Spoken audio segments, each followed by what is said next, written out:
बुड्ढे, तुझसे कितनी बार कहा है मैंने, अपनी ये जमीन हमारे नाम कर दे, पर तू है, तुझे समझ नहीं आता। तू जानता नहीं है हमारा सेठ कौन है। अगर उसको पता चल गया ना तो पता है तेरे साथ क्या होगा। साहब जी, ये जमीन हम नहीं बेचेंगे। हम भी, ये हमारी जमीन है। हमारी जमीन तुम नहीं खरीद सकते, नहीं छीन सकते जमीन हमसे। हम ये जमीन नहीं देंगे साहब जी। ये जमीन हमारे दादा परदादा की धरोहर है। हम इसको नहीं छीनने देंगे, नहीं बेचेंगे। हम कह दिया ना, हम नहीं बेच सकते जमीन। अरे तुम जैसो की औकात क्या है हमसे बहस करने की? हाँ, इतना सा टुकड़ा है, क्या कीमत है इसकी? और हम कितनी ज्यादा कीमत दे रहे हैं तुझे, तेरी औकात भी नहीं है इतनी कीमत लेने की, फिर भी बहस कर रहा है बीच में। देख, जो सर बोल रहे हैं चुपचाप मान जा। तू हमारे बॉस को नहीं जानता, समझा? अरे हम नहीं जानते किसी बॉस बॉस को। हम इतना जानते हैं, ये हमारे बड़े बूढ़े की जमीन है। हम अपनी जमीन को उपजाऊ बनाएंगे, कमाएंगे, खाएंगे, इसमें रहेंगे। हम जमीन को दे नहीं सकते। वो जमीन छोड़ कर गए हमारे लिए। क्योंकि तुझे समझ में नहीं आता क्या एक बार में? कितनी देर से बोल रहा हूँ, तू हमारे सेठ को जानता नहीं है। इस शहर का बहुत बड़ा बिजनेसमैन है वो। नाम सुना है तूने? सेठ मूसा। क्या हुआ जेंटलमैन, ये किसान अपनी जमीन बेचने के लिए रेडी हुआ या नहीं? नहीं सर, इसको मुंह मांगी कीमत देने के बावजूद भी ये किसान अपनी जमीन आपके नाम नहीं कर रहा है।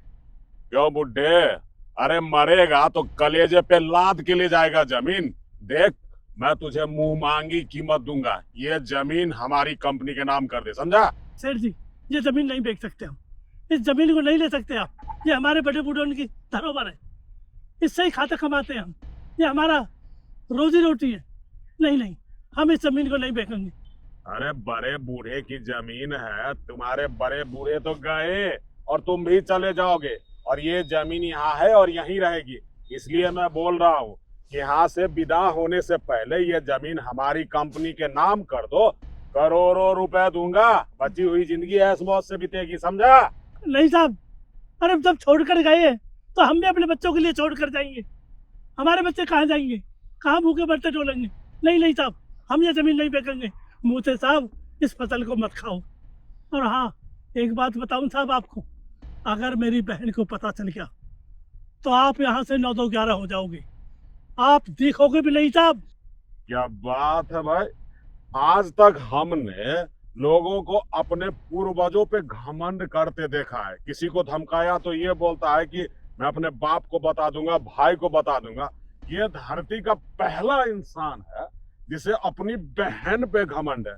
ओए, तेरी बहन झांसी की रानी है या फूलन देवी जिससे हम डर जाएंगे हम? अरे तुम्हें पता नहीं, इस शहर का सबसे अमीर और रुतबे वाला इंसान हूं मैं, सेठ मूसा, जिसके सामने बड़े बड़े अपना मुंह खोलने से भी डरते हैं। और तू अपनी बहन की धमकी दे रहा है मुझे? गरीबों की मसीहा है, गरीबों की झांसी की रानी है साहब मेरी बहन। आने दो, मेरी बहन को पता चल जाएगा। सर, मुझे लगता है ना ये किसान आसानी से नहीं मानेगा। इसे जबरदस्ती ना साइन करवाने पड़ेंगे। आप रुकिए। ओए, साइन कर। नहीं, साइन कर। मैं नहीं करूंगा सर। साइन कर, पकड़ मैं इसे। नहीं करूंगा सर। चल। मैं नहीं करूंगा सर, तो कहते हम नहीं। अरे एक साइन मिनट। कर। क्या हो रहा है यहाँ? मैडम कुछ खास नहीं, इस गरीब को अमीर बनाने की कोशिश कर रहा हूँ। बीपीएल रेखा से ऊपर लाने के लिए मैं इसकी जमीन खरीद रहा हूँ। देखिए, अगर आपको जमीन लेनी है तो आप इनसे प्यार से बात कर सकते हैं, लेकिन इनके साथ ये जबरदस्ती क्यों? देखिए मैडम, अपना तो असूल यही है कि हम साम दाम दंड भेद किसी भी प्रकार से जिस चीज को पाना चाहते हैं उसको हथिया लेते हैं। अब ये भाई साहब प्यार से नहीं दे रहे हैं जमीन, तो हम थोड़ा सा जबरदस्ती कर लेते हैं, रजिस्ट्री करवा लेंगे अपनी कंपनी के नाम से। क्या मैं जान सकती हूँ कि आप हैं कौन? ओहो, लगता है मैडम आप इस शहर में नई आई है ना? नहीं तो इस शहर का बच्चा बच्चा सेठ मूसा को अच्छी तरीके से जानता है। कहीं आप मंगल ग्रह से तो नहीं आई हैं? सही कहा आपने, मैंने आपका नाम बहुत सुना है, पर आपके दर्शन नहीं हुए थे। अच्छा हुआ आज आपके दर्शन भी हो गए। बहुत खुशकिस्मत वाली है मैडम जो आप मुझे लाइव देख रही हैं। नहीं तो हमारा न्यूज तो टीवी पे, मोबाइल पे हर एक जगह चलते ही रहता है। वैसे आप इतना इंट्रोगेशन क्यों कर रहे हैं? कहीं आप इस जिले की कलेक्टर तो नहीं है? सही पहचाना आपने। मैं इस जिले की नई कलेक्टर हूँ और ये मेरे भैया हैं, और मेरे भैया को कोई इस तरह से परेशान करे, ये मैं बर्दाश्त नहीं करूंगी।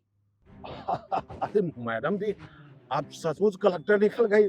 देखिए देखिए मैडम, आप तो कलेक्टर हैं, पढ़ी लिखी हैं, इतने बड़ी पोस्ट पे हैं। आप अपने इस गरीब भाई को समझाइए ना, ये जमीन का टुकड़ा दे देगा तो इसके बदले में इसे करोड़ों का फंड दूंगा, जिससे बची हुई जिंदगी इसकी आसानी से कट जाएगी। अब भाई साहब जिद पे रहे हुए हैं, अब मान ही नहीं रहे, आप जरा समझाए। ये जमीन इनकी है और इनकी मर्जी ये बेचे या ना बेचे। आप इनके साथ इस तरह से जबरदस्ती नहीं कर सकते। और मानती हूँ कि ये किसान है, लेकिन एक किसान गरीब नहीं होता। करोड़ों की प्रॉपर्टी है इनकी, आप इन्हें गरीब कह रहे हैं। देखिए, किसान दिल से ना बहुत अमीर होता है, और वो तो अच्छा हुआ कि आज मैं यहाँ आ गई और मुझे पता चल गया। आप इन्हें इस तरह से परेशान मत करिए, नहीं तो आपके लिए अच्छा नहीं होगा। मैं आपका लाइसेंस रद्द कर सकती हूँ। मैडम देखिए, लाइसेंस रद्द मत कीजिए।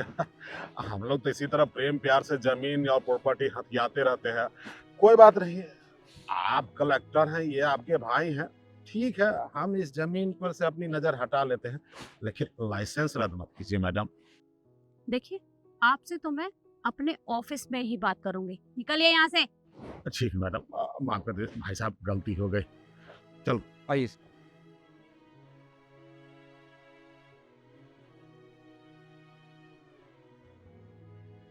भैया, ये आपको इस तरह से परेशान कर रहे थे, आपने मुझे क्यों नहीं बताया? वो तो अच्छा हुआ मैं यहाँ आ गई और मैंने अपनी आंखों से देख लिया।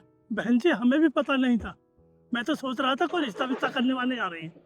मैं यहाँ देखा तो बात ही कुछ और। नुका ये जमीन दो, मैं यहाँ बनवाना चाहते कुछ। मैंने बहुत कोशिश की, बहुत बताया बहन जी। बन के अपनी बहन से बोल दूंगा, मैं पता चल जाएगी तुम्हें। मैं कहा हाँ देख लेंगे, सेल करो यहाँ, मेरे को सेल करवा लेंगे। कोई बात नहीं भैया, जो हुआ सो हुआ। पर आगे से अगर कोई आपको इस तरह से परेशान करे तो आप मुझे बताइएगा। ठीक है बहन जी।